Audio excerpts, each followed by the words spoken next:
ஒரு பல்லியா மனுஷங்க உருவானதுக்கு காரணமே அந்த 5% உயிரினங்கள் தானா? வாங்க பார்க்கலாம்.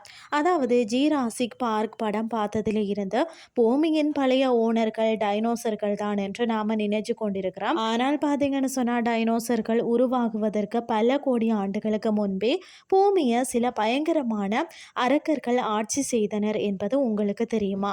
அதாவது அந்த காலகட்டத்தை வந்து பெர்மியன் காலம்னு சொல்லப்படுகிறதா. அதாவது சுமார் 299 மில்லியன் ஆண்டுகளுக்கு முன்பு பூமி நாம கற்பனை செய்து கூட பார்க்க முடியாத அளவுக்கு விசித்திரமாகவும் ஆபத்தானதாகவும் இருந்ததா. அதை பற்றி இன்றைக்கு நாம விரிவா பார்க்கலாம் வாங்க.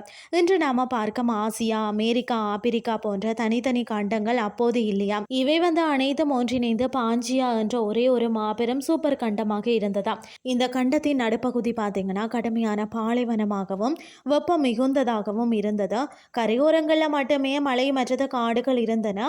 இந்த விசித்திரமான சூழலில் தான் சில வினோத விலங்குகள் வாழ்ந்து வந்தனதா.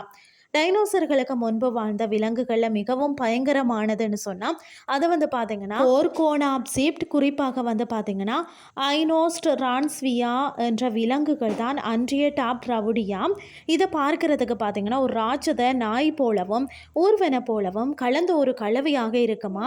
இதன் வாயில வந்து கத்தி போன்ற கூர்மையான 2 கோரை பற்கள் இருந்தனதா. இவை தான் வந்து பூமியில் முதல் வந்து சேப்பர் டூத் விலங்குகள். இவை வந்து மிகவும் வேகமாக ஓடி வந்து பார்த்தீங்கன்னா ஸ்கூட்டோசரஸ் போன்ற தடிமனான தோல் கொண்ட விலங்குகளை கூட எளிதாக வந்து வேட்டையாடினதா. அதாவது கோர்கோனாப்சிட்களுக்கு உணவாக இருந்த முக்கிய விலங்கு தான் ஸ்கூட்டோசரஸ். இது ஒரு தாவர உண்ணி, பார்க்கறதுக்கு தடிமனாக எருமை மாடு அளவில் இருக்கும். இதன் தோல் பார்த்தீங்கன்னா மிகவும் வந்து கடினமானது, கவசம் போல இருக்கும். இவர்கள் கூட்டமாக வாழ்ந்தார்களாம். தண்ணீர் குறைவாக உள்ள பாலைவன பகுதிகளில் தான் இவர்கள் வாழ முடிந்ததா. பலரும் முதுகுல விசிறி போன்ற அமைப்பு கொண்ட டிமெட்ரோடானை, அதாவது டைனோசர் என்று நினைக்கிறார்களாம். ஆனால் அது வந்து பார்த்தீங்கன்னா டைனோசர் அல்ல, அது ஒரு ஸ்னேப்சிட், அதாவது பாலூட்டிகளின் முன்னோடி. இது சூரிய வெப்பத்தை பயன்படுத்தி தன் உடல் வெப்பநிலையை கட்டுப்படுத்த அந்த விசிறியை வந்து பயன்படுத்தியதாம். இந்த அரக்கர்களின் ஆட்சி எப்படி முடிவுக்கு வந்ததுன்னு சொல்லி பார்த்தீங்கன்னா சுமார் 252 மில்லியன் ஆண்டுகளுக்கு முன்பு பூமியில் இதுவரை அதாவது நடந்திராத மிகப்பெரிய அழிவு ஏற்பட்டது. இன்றைய வந்து சைபீரியாவில் இருந்த எரிமலைகள் வெடித்து சிதறினா அது சாதாரணமாக வெடிக்கல. பல லட்சம் ஆண்டுகளுக்கு தொடர்ந்து பார்த்தீங்கன்னா லாவாவை கக்கி கொண்டே இருந்தது.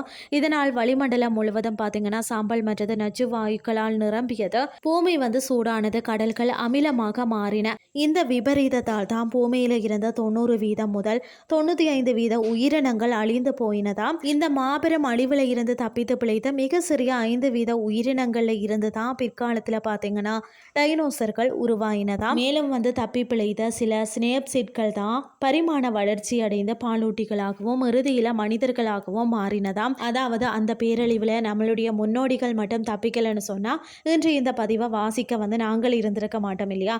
டைனோசர்களுக்கு முந்தைய உலகம் வந்து ஒரு நரகம் போல இருந்தாலும் அதுதான் மனித குலத்தின் விதை போடப்பட்ட காலம் என்பது மறுக்க முடியாத உண்மை.